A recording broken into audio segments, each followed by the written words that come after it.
Terima kasih Anda masih bersama kami. Bagi Anda yang baru saja bergabung, kami hadirkan kembali 3 berita utama hari ini. Korsleting listrik berakhir dengan 5 rumah di Desa Ulak, Kerbau Lama, Kabupaten Ogan Ilir, ludes terbakar. Buruh industri bubur kertas dan tisu di Ogan Komering Ilir berunjuk rasa karena gaji tak dibayar 2 bulan.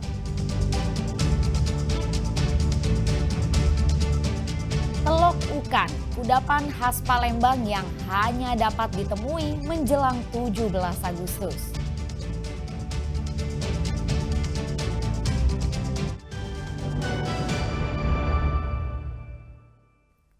Seorang remaja berusia 13 tahun di Kota Palembang mengaku telah menjadi korban penganiayaan oleh bibinya. Akibatnya korban menderita luka memar dan lecet di tubuhnya. Orang tua korban yang tidak lalu melaporkan kasus tersebut ke polisi.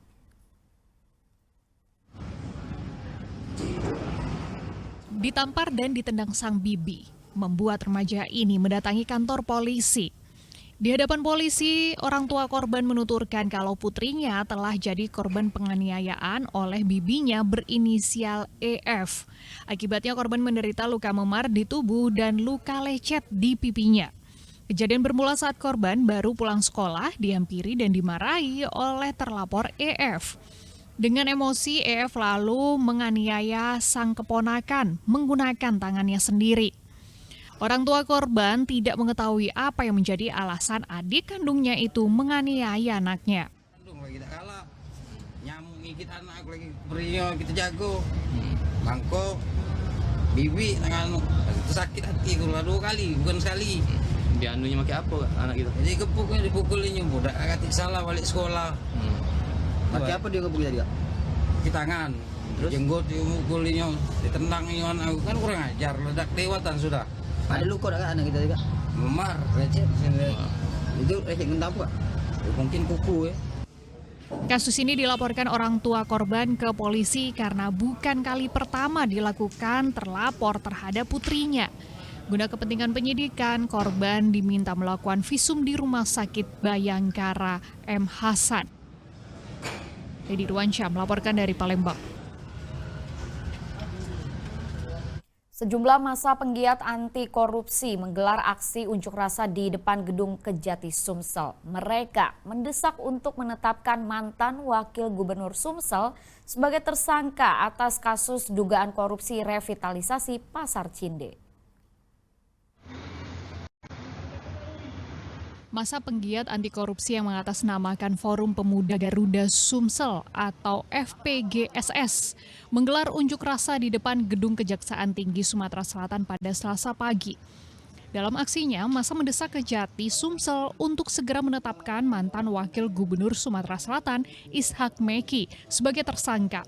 Diduga Ishak Meki memiliki peran penting dalam kasus dugaan korupsi revitalisasi Pasar Cinde Palembang. Tindakan ini bukan tanpa alasan, mengingat Ishak Meki adalah orang yang berkirim surat kepada Wali Kota Palembang Harno Joyo untuk diadakan Raperda pada 8 Desember 2014 lalu. Massa berharap Kejati Sumsel tidak tebang pilih dalam menetapkan tersangka korupsi khususnya di Sumatera Selatan. Untuk aksi kali ini kami datangi kantor Kejaksaan Tinggi Sumatera Selatan untuk segera menetapkan dan menaikkan status saksi Bapak mantan wakil gubernur Ishak Meki sebagai tersangka. Karena sudah jelas di sini beliau yang menjadi dalam pelaku utamanya dengan mengirim surat kepada Wali Kota Palembang untuk diadakan Raperda pada tanggal 8 Desember 2014. Pihak Kejati Sumsel memastikan kasus ini masih terus didalami dan memastikan tidak ada tebang pilih terhadap pelaku korupsi. Pilih atau nggak ada, equality before the law. Semua sama Pak, mau siapapun itu, kecuali malaikat ya. Jadi ya, nah, sama manusia, orang juga dengan Bapak Kejati Sumsel, Bapak Yulianto, semua sarjana hukum kan, pasti sarjana semua. Itu yang pertama yang kita pastikan. Dan saya dalam artian ada niat yang tidak baik. Pihak Kejaksaan Tinggi Sumatera Selatan berjanji akan segera menindaklanjuti laporan dari masyarakat dan massa pun akhirnya membubarkan diri dengan tertib setelah menyerahkan pernyataan sikap kepada pihak Kejaksaan Tinggi Sumatera Selatan. Dedi Ruansyah melaporkan dari Kota Palembang.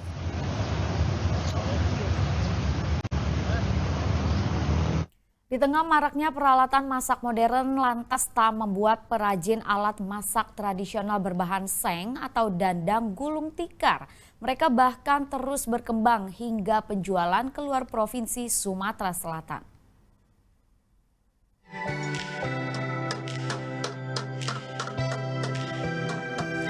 Masih punya alat masak ini di rumah? Ya, dandang atau alat memasak nasi tradisional ini mungkin sekarang tidak semua orang punya. Keberadaannya mulai ditinggalkan dan warga beralih menggunakan penanak nasi modern seperti rice cooker atau magic jar. Meski harus bersaing, namun keberadaan perajin peralatan memasak tradisional berbahan seng ini masih eksis di Kabupaten Pali. Salah satu perajin yang memproduksinya adalah Mahmud, warga Kelurahan Handayani, Kecamatan Talang Ubi, Kabupaten Pali. Mahmud telah menekuni kerajinan ini secara turun-temurun sejak puluhan tahun silam. Ke daerah-daerah macam ke Sekayu, kan? Ke Lahat, Linggau, Marenim, sudah itu ke Pagar Alam, macam itu. Kami pernah juga ngirim sampai ke Papua. Yang 20 kilo itu sekitar 400.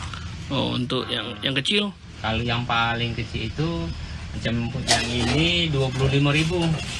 25.000 ya? Ya, untuk jelantah. Oh. Oh ya, memasak dengan dandang seperti ini bisa menghasilkan rasa nasi lebih pulen, manis, dan wangi. Silahkan buktikan sendiri. Dedi Ruansyah melaporkan dari Kabupaten Pali.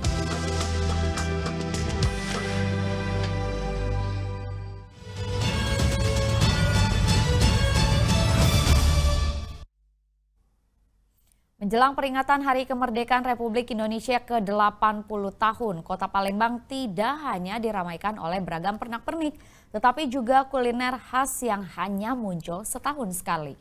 Telok Ukan, kudapan khas Palembang yang hanya dapat ditemui menjelang 17 Agustus.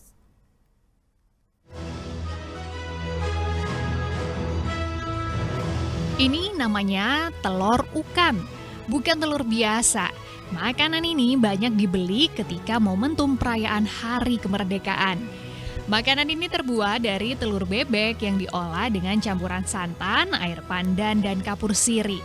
Uniknya, campuran ini kemudian dimasukkan kembali ke dalam cangkang telur yang telah dibersihkan dan dikukus hingga matang. Proses pembuatannya pun membutuhkan keterampilan karena cangkang telur harus tetap utuh agar bisa digunakan kembali. Adonan telur dimasukkan kembali dan ditutup menggunakan kayu gabus saat dikukus. Jelang perayaan Hari Kemerdekaan, telur ukan atau yang juga disebut dengan telok ukan ini bisa laris hingga 500 butir pesanan. Dan pesanannya tidak hanya di sekitar Sumatera Selatan, bahkan pesanan datang dari Jakarta. Kalau hari-hari biasa sekitar 50, 60. Nah, kalau pas 17 sampai 200-an diambil. Kadang sampai 300. Oke, kita sendiri jualnya ini per butir ya, Bu ya? Ya, per butir. Berapa itu, Bu? Satu butirnya dari kita 4.000, mereka jual 5.000. Rasanya yang gurih dan sedikit asin bisa jadi sajian pendamping untuk dimakan dengan nasi atau cemilan di kala waktu senggang. Muhammad Ardi melaporkan dari Palembang.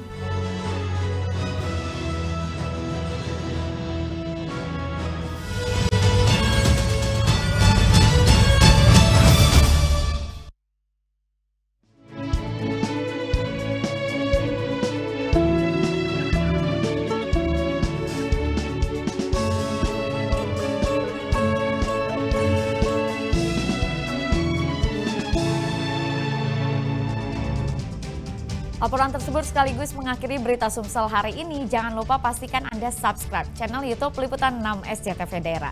Saya Rizka Dior berterima kasih atas perhatian dan kebersamaan Anda. Selamat beraktivitas dan sampai jumpa.